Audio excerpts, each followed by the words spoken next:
Ce que tu vois ici, c'est du miel. Tu peux t'en procurer pour le manger directement ou pour en faire des recettes pour lutter contre la fatigue, pour améliorer la performance du cerveau ou pour lutter contre le stress et bien d'autres choses. Nous savons tous que le miel est très bon pour la santé dû au grand nombre de vitamines, de sels minéraux, de glucides, de protéines et d'antibiotiques naturels qu'il contient. Pour que tu puisses avoir les résultats de ces différentes recettes que je partage avec toi sur cette page, il faut que le miel soit pur. Sinon, tu serais en train de consommer du sirop, de l'eau ou du gypse, pensant que tu es en train de consommer du miel pur. Ce qui ne pourrait en aucun cas donner les résultats escomptés. Et c'est toujours bien de savoir distinguer le vrai du faux. Certains disent, quand le miel est liquide, il n'est pas pur. Et quand il est concentré, il est pur. Nos amis chinois ont entendu cela et ils ont fait un concentré de sirop, de glucose et de fructose. 2 kg à 70 grammes. La densité du miel dépend de la température sous laquelle il a été conservé. D'autres disent, quand c'est noir, c'est du pur. Et quand c'est un peu jaune, c'est pas bon. La couleur du miel dépend de la plante que l'abeille a consommée. Voici ici 3 méthodes très simples qui te permettent dès aujourd'hui de savoir si le miel est pur ou frelaté. Et tu ne te feras plus arnaquer sans le savoir. Verse un peu de miel dans un plat, puis ajoute de l'eau. Si le miel se dissout rapidement, il n'est pas pur. Il est mélangé avec de l'eau. C'est comme ce qui s'assemble se ressemble. Comme ce miel ne se dissout pas rapidement, cela signifie qu'il n'est pas mélangé avec de l'eau.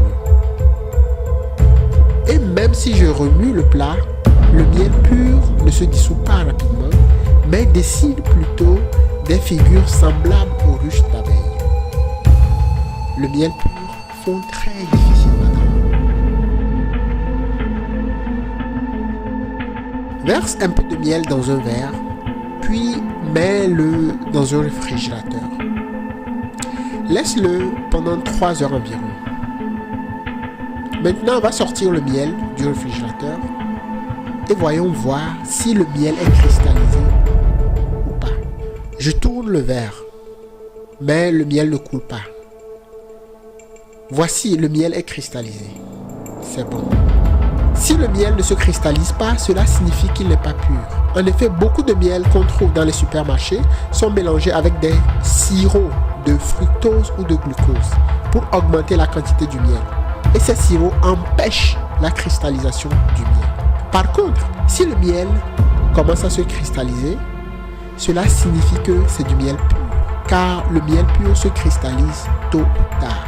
Et cet effet est accéléré par le froid sans inconvénient sur les bénéfices du miel. Verse un peu de miel dans un verre. Ajoute un peu d'eau. On mélange jusqu'à obtenir maintenant un mélange assez homogène. Verse maintenant du vinaigre sur ce mélange.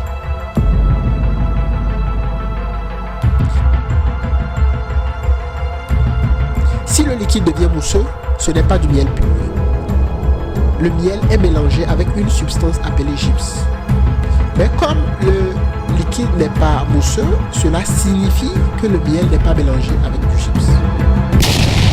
Voilà, maintenant tu as 3 méthodes simples pour savoir si ton miel est mélangé avec de l'eau, du sirop ou du gypse. L'objectif est d'avoir une meilleure santé et une plus grande performance.